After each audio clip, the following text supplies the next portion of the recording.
আসসালামু আলাইকুম রহমতুল্লাহি ওয়া বারাকাতুহু। ইমরান টেক সিটিজি চ্যানেলের পক্ষ থেকে আমি সবাইকে স্বাগতম জানাচ্ছি। আপনি যদি আমার চ্যানেলে নতুন হয়ে থাকেন তাহলে দয়া করে আমার চ্যানেলটি সাবস্ক্রাইব করবেন, পাশে থাকা বেল বাটনটি অন করে দিবেন। সো বন্ধুরা, আজকে আমরা আলোচনা করব এই যে একটি সোল্ডারিং আয়রন নিয়ে।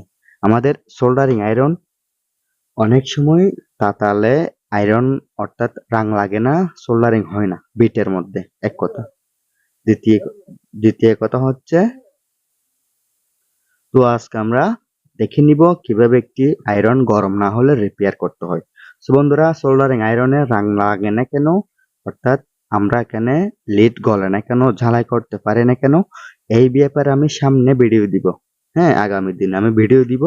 আজকে ভিডিও দিচ্ছি একটি আয়রন গরম হয় না কেন, গরম না হলে আপনারা কি করবেন। তো এখানে আরেকটি কথা হচ্ছে, সেটা খুব সাবধানতা অবলম্বন করতে হবে।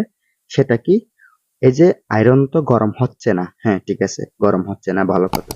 কিন্তু গরম না হলেও কি হবে, ওই অবস্থা যদি এখানে হাত দিই তাহলে খুব বড় একটি বিপদ হতে পারে এবং আমাকে এখানে কারেন্টে ধরতে পারে। এটা আপনাদেরকে ধরতেছে কিনা জানি না, এটা অনেকবার আমি নিজেই এটার ভুক্তভোগী। যেমন ভোল্টেজ উঠানামা করার কারণে অনেক সময় দেখা যায় নষ্ট হয়ে যায় কয়েলটা।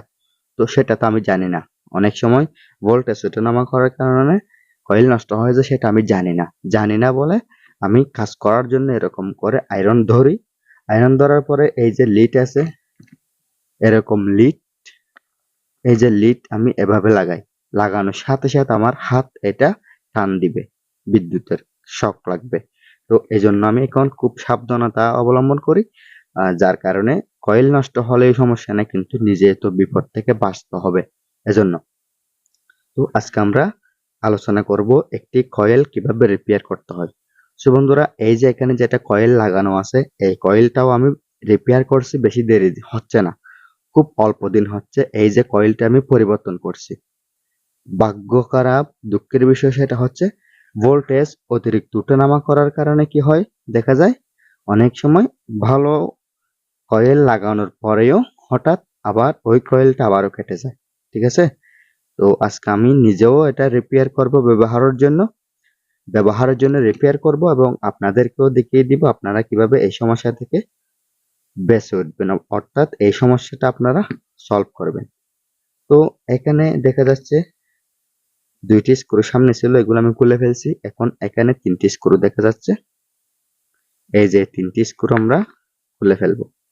ঠিক আছে, এই তিনটি স্ক্রু আমরা খুলে তারপরে ভিতর থেকে কানেকশনটি বের করে কয়েলটি আমরা সামনের দিকে বের করে ফেলবো।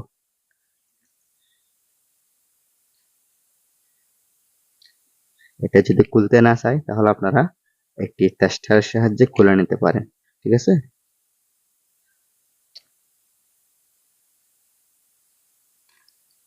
বন্ধুরা দেখা যাচ্ছে এখানে দুইটি তার, এই দুইটি তার আমরা খুলে ফেলবো। এখানে টিউব দেওয়া আছে, এই যে টিউবটি আমরা লাগিয়ে দিব পরবর্তীতে। এখন আপাতত আমরা টিউবটি খুলে ফেলবো। ঠিক আছে,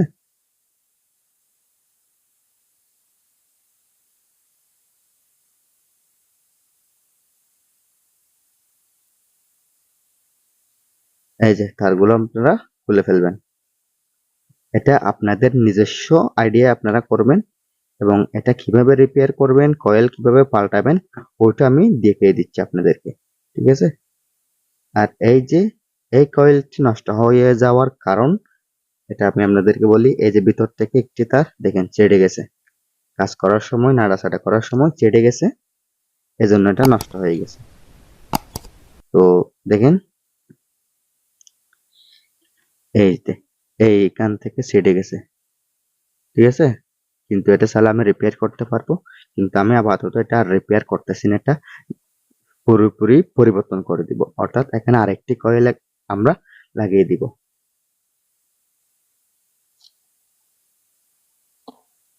তো সেম কোয়ালিটির আরেকটি কয়েল আমার কাছে আছে, আমি এই কয়েলটি এখানে লাগিয়ে দিব। এই কয়েলটি লাগিয়ে দিয়ে আমি পুনরায় এই যে আয়রনটি ব্যবহারযোগ্য করে ফেলবো। তো এটা ব্যবহারযোগ্য করার জন্য আমাদের কয়েল পরিবর্তন করতে হচ্ছে। আমি এই যে কয়েলটি পরিবর্তন করে ফেলতেছি, দেখেন এখানে দুইটি তার যেগুলো আছে এগুলো হালকা করে মোড়া নিবেন, যাতে বাহির থেকে ঢুকানোর সময় এলোমেলো হয়ে সমস্যা না হয়। এই জন্য এই যে এটাতে আমরা ঠিক এভাবে এই যে কয়েলের তারগুলো আমরা এখানে ঢুকিয়ে ফেলবো। ঠিক আছে,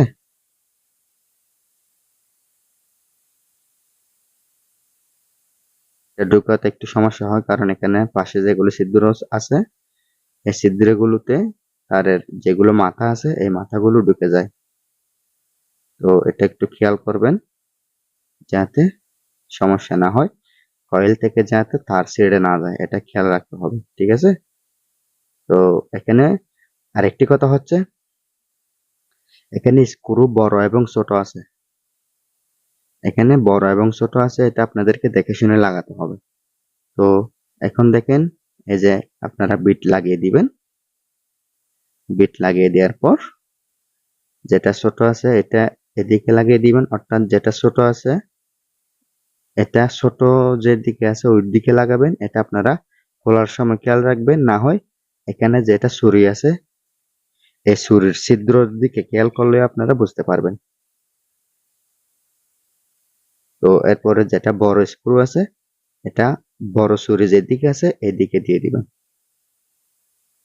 ঠিক আছে, দেখেন ঠিক এইভাবে আপনারা কয়েলের যেটা বিট আছে এই বিট আর কয়েলটি বডিতে সেট করবেন। এখন কাজ হচ্ছে এদিকে, এখন কাজ হচ্ছে এদিকে আমরা এখানে তারের সংযোগগুলো দিব। তারের সংযোগগুলো দেওয়ার জন্য আমরা চাইলে এখানে ইলেকট্রিক ট্যাপ ব্যবহার করতে পারি। যদি ট্যাপ না থাকে তাহলে এখানে যেটা টিউব দিয়ে থাকবে এই যে আমরা টিউবটি এখানে ব্যবহার করতে পারি।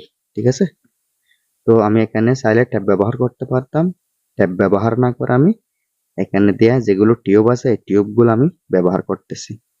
আপনারা কি ব্যবহার করবেন এটা আপনাদের একান্ত ইচ্ছা, এটা আমি বলবো না, এটা আপনারা নিজেদের মতো করে নেবেন। তো দেখেন এখানে দুটি তার, এখানে আবার নেগেটিভ পজিটিভ নেই, এখানে আপনারা যেটা যেখানে ইচ্ছা সেখানে লাগাতে পারবেন। এখানে নিউট্রাল ফেজ কোনো বেশকম নেই, আয়রনের কয়েলের মধ্যে এটা বেশকম করতে হবে না। এখানে যে কোনো দুইটি তার যে কোনো দুইটি অংশে লাগিয়ে দিলে হয়ে যাবে। এরপর এখানে অতিরিক্ত যেটা তার আছে এটা কেটে ফেলবেন, এটা কেটে এভাবে করে পাস করে দিবেন, তারপরে দিক থেকে টিউবটি সামনে এনে দিবেন। দেখেন এই সিস্টেমে টিউবটি সামনে এনে দিবেন। ঠিক আছে, এরপরে এই যে এই তারটি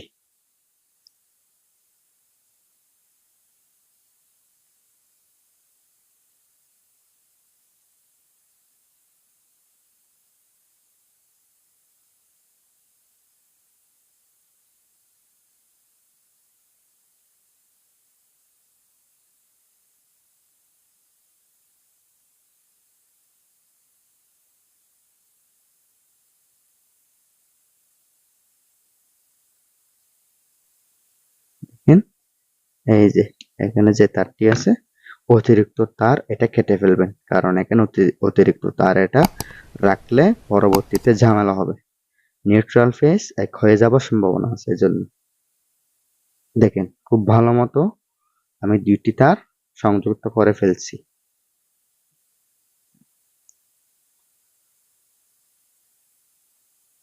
দেখেন এখানে যে তার আছে তারগুলো একটু এখানে ভালো মতো কি করে নিব, আমরা ভাঁজ করে জায়গা বরাবর বসিয়ে দিব। ঠিক আছে,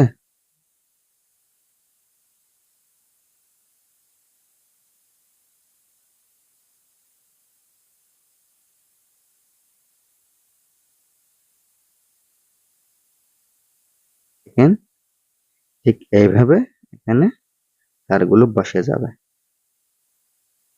পরে এখানে যেটা বডি খুলছিলেন আপনি ওই বডিটা এভাবে করে লাগিয়ে দিবেন। দেখেন খুব ভালো মতো লেগে গেছে। এখন স্ক্রু যেগুলো খুলছিলেন ওই স্ক্রুগুলো দিয়ে ভালো মতো আটকে দিবেন।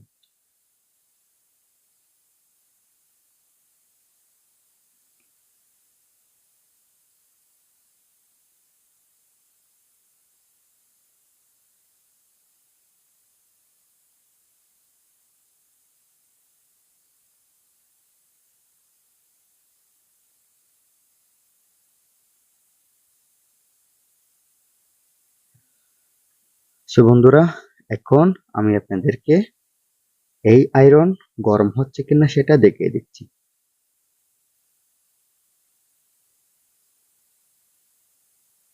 তো বন্ধুরা দেখেন আমার সোল্ডারিং আয়রনটা এখন গরম হয়েছে। এখন এটা বিদ্যুতে লাগানো অবস্থায় আছে।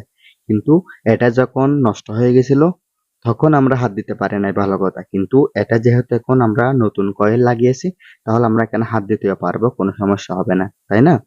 এটা আপনারা ভয় পাবেন না। নতুন কয়েল লাগালে এখানে আর শর্ট করবে না। এরপরে দেখেন এটা গরম হয়েছে কিনা, এটা আপনাদেরকে আমি দেখানোর জন্য লেড গলিয়ে দেখাচ্ছি। ভিউয়ার্স দেখেন খুব ভালো মতো আমার আয়রনে লিড গলতেছে, তার মানে আমার আয়রনটি গরম হয়েছে, হিট হয়েছে, এবং আপনারা এখানে হাত দিতেও পারবেন। কিন্তু এই যে আমি একটা কয়েল পরিবর্তন করলাম, এই কয়েলের দাম হচ্ছে মাত্র 30 টাকা। আপনারা 30 টাকা হোক 40 টাকা হোক আপনাদের নিকটস্থ দোকান থেকে একটা কয়েল সংগ্রহ করে একটা সোল্ডারিং আয়রন রিপেয়ার করতে পারবেন। সো বন্ধুরা, ভিডিওটি যদি ভালো লাগে লাইক কমেন্ট এন্ড শেয়ার করবেন। আমার নতুন চ্যানেল ইমরান টেক সিটিজি চ্যানেলটি সাবস্ক্রাইব করে সঙ্গে থাকবেন। পরবর্তী ভিডিওর নোটিফিকেশন পাওয়ার জন্য চ্যানেলের বেল বাটনটি অন করে রাখবেন। আসসালামু আলাইকুম রহমতুল্লাহি ওয়া বারাকাতুহু। আল্লাহ হাফেজ।